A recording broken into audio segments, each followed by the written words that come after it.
Assalamualaikum warahmatullahi wabarakatuh. Hai Sobat JKN, selamat datang kembali di Pod JD Podcast JKN Depok edisi November 2024. Nah teman-teman, kita hari ini mau bahas tentang keterkaitan nih salah satu prinsip dari asuransi kesehatan sosial, yaitu prinsip gotong royong yang dilakukan dengan cara membayar rutin iuran setiap bulannya. Nah, bingung gak sih apa hubungannya antara kedua hal tersebut? Gak usah khawatir karena hari ini udah ada langsung dua narasumber kita dari bagian yang terkhusus ke bagian keuangan ya, yaitu ada Pak Rahmanto selaku Kepala Bagian dari PKP BPJS Kesehatan Cabang Depok, dan juga ada Bang Ferry ya dari staf penagihan BPJS Kesehatan Cabang Depok. Halo. Halo, apa kabar? Semangat pagi. Dengan Vidi Aldiano dan Bang Boris. Oh bukan dong Pak, bukan dong Pak. Nah Pak, ini dari dua hal yang disampaikan. Memang nih hari ini. Oh gitu, kenapa tuh Pak? Iya, di hujan-hujan seperti ini. Oke. Nah Pak, tadi udah disampaikan di awal hubungan antara prinsip gotong royong melalui rutin membayar iuran setiap bulannya. Mungkin Sobat JKN masih pada bingung nih Pak, apa sih hubungannya? Nah ini dari teman-teman keuangan kita mau tanya langsung nih ke Bapak dan juga Bang Ferry ya. Sebenarnya untuk pembayaran iuran setiap bulannya itu bagi peserta Mandiri atau PBPU itu mereka tuh bisa dibayar di mana sih Pak, kanal-kanalnya? Ya, kalau untuk kanal-kanal pembayaran tentu kami sangat merekomendasikan yang utama adalah auto debit. Itu untuk menghindari lupa atau terlewatnya pembayaran iuran di suatu bulan. Betul, di tengah kesibukan ini ya Pak ya. Kesibukan yang sebetulnya sudah bisa diatasi dengan sistem otomatis. Yes, betul. Kemudian yang sekarang sudah mulai banyak digunakan juga melalui m-banking ya, dari beberapa aplikasi yang disediakan oleh perbankan. Kemudian juga bisa menggunakan ATM, dan yang sebetulnya banyak dilakukan masyarakat itu di kanal pembayaran minimarket ya. Yap, yang gampang ditemui ya Pak ya. Betul, karena di sana lebih mudah, bisa sekalian belanja gitu ya mungkin ya. Tapi paling tidak saat ini harusnya setelah 10 tahun JKN tidak ada lagi alasan bagi masyarakat kesulitan untuk membayar iuran karena tidak ada atau tidak tahu cara membayarnya. Betul. Gitu. Karena juga kanalnya sudah sangat banyak ya Pak ya. Sangat banyak. Betul. Di mana-mana. Tokopedia. Nah, dan juga di beberapa channel pembayaran online yang lain. Nah, sudah sangat banyak tersedia dimanapun, baik online maupun offline ya Pak ya. Nah, untuk ada nih Pak peserta yang biasanya mungkin ada beberapa masyarakat ya yang pernah bilang, nah saya kan lagi nggak pakai JKN nih untuk berobat, kenapa harus bayar juga ya? Nah itu gimana Pak, menurut Bapak tanggapan terhadap kalimat tersebut yang keluar dari masyarakat yang mungkin merasa dia tidak butuh saat ini tapi dia bayar? Ya, nah itu itulah gimana yang Pak? menjadi salah satu tugas kita bersama-sama. Tidak hanya BPJS Kesehatan saja, bersama seluruh komponen masyarakat, juga bersama dengan pemerintah, untuk menumbuhkan kesadaran membayar iuran.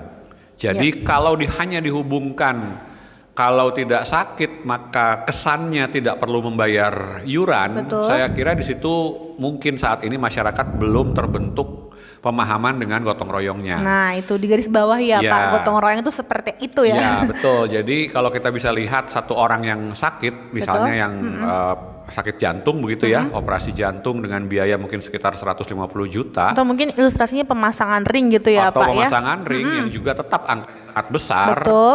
Itu kalau hanya bayar iuran satu orang 100.000, tentu saja tidak akan bisa menutupi kebutuhan untuk biaya operasi jantung tersebut. Apalagi kita nggak bisa memprediksi ya Pak kapan datangnya sakit. Jadi misalkan dia baru daftar JKN-nya hari ini, bulan depannya sakit kan kalau secara hitung-hitungan rupiah mungkin dia tidak bisa tercover ya Pak ya. Betul, itulah sebabnya untuk kasus contohnya tadi operasi jantung atau pemasangan ring, maka dibutuhkan sekian puluh ribu orang yang sehat yang sama-sama membayar iuran.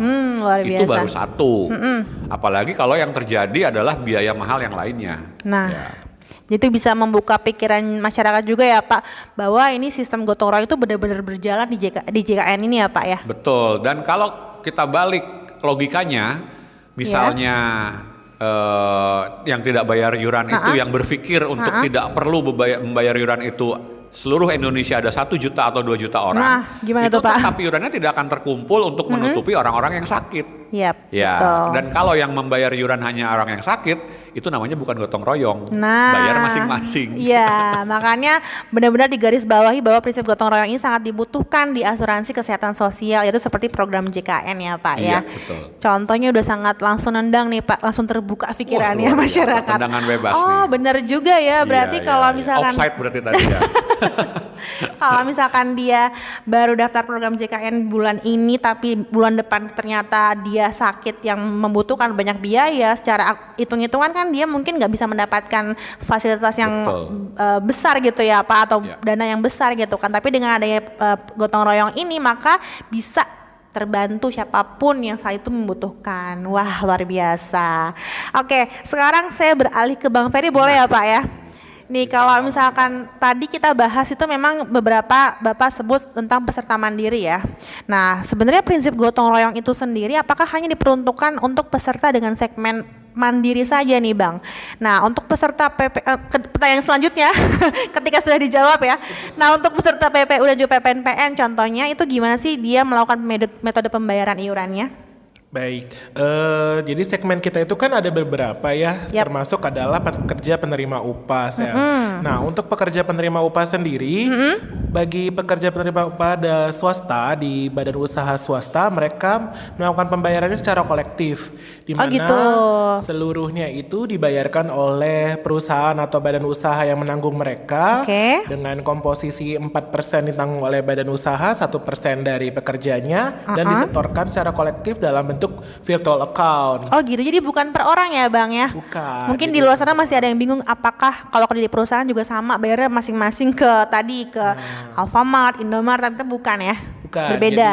Jadi ini dibayarkan langsung oleh badan usahanya kolektif seluruhnya, lalu disetorkan dalam virtual account. Untuk yang satu lagi tadi saya ditanya, Prinsip gotong royong nih.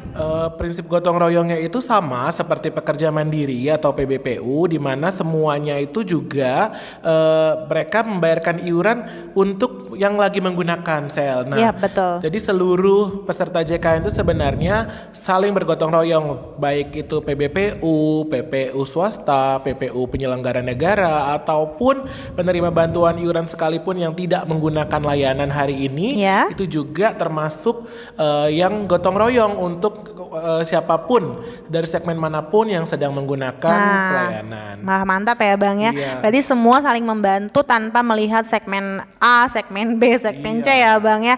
Makanya seluruh masyarakat di Indonesia wajib terdaftar. Iya, wajib, dan badan usaha pun sebenarnya wajib mendaftarkan seluruh pekerjanya beserta seluruh anggota keluarganya. Jadi kewajiban itu juga sebenarnya menjadi upaya kita juga ya untuk Iya. bisa membantu banyak orang yang membutuhkan. Seperti itu ya Bang. Wah, ini jelas banget ya informasinya ya. Sangat jelas. Very clearly kalau bahasa Inggrisnya. Ini Daging mantap banget nih. nih, daging banget ya. Daging banget Daging dong. Nah, ini Habis podcast ini kita langsung kolesterol. oh gitu, karena daging. Oke, boleh. Nih terakhir boleh deh kita menjawab atau memberitahu ya ke teman-teman sobat JKN yang masih juga ada sampai dengan saat ini memiliki tunggakan iuran. Mungkin juga ada yang mungkin kelewat tema-tema kita sebelumnya tentang podcast-podcast yang lain yang berkaitan dengan tunggakan iuran. Bagaimana apabila peserta JKN mau membayar tunggakannya tapi pengennya dicicil? Bagaimana tuh Bang kira-kira? Nah, untuk semua peserta mandiri di luar sana, sel yang mungkin selama ini punya tunggakan, Nah, iya. kesulitan membayar iurannya kalau sekaligus. Nah, BPJS Kesehatan itu sudah punya program namanya program rencana pembayaran bertahap ataupun program rehab. Mereka itu bisa melakukan cicilan untuk seluruh tunggakannya yang sudah ada selama ini. Yap. Nah, mereka yang punya tunggakan silahkan dengan mendaftarkan di beberapa kanal ya, ada di BPJS Kesehatan Care Center 165 ataupun boleh ke kantor cabang terdekat atau bisa dari mobile JKN-nya. Jadi siapa yang punya tunggakan dia lebih dari 3 bulan peserta mandiri dan statusnya memang dia mau mencicil, monggo. Kita masih punya program rehab yang bisa dimanfaatkan sampai hari ini, Sel. Wah, luar biasa. Oke, dan sebagai garis bawah juga nih Bang, bahwa program rehab sendiri merupakan upaya kita untuk tetap berprinsip gotong royong ya. Benar. Terus bisa membantu yang sakit dan yang tidak mampu seperti itu. Oke, cukup mungkin hari ini Pot JD-nya benar-benar mantap pokoknya. Dari teman-teman PKP yang luar biasa sudah meluangkan waktunya. Terima kasih Pak Ramanto. Luar biasa Mbak Sherly. Terima Semangat kasih terus. juga Bang Ferry. Sampai ketemu lagi di podcast selanjutnya ya Pak ya. Oke. Siap ya Pak sharing ya Pak. Iya, Oke. Oke, kalau gitu sampai ketemu di podcast selanjutnya. Salam Pot JD. Stay healthy. Keep productive. Oke, terima kasih.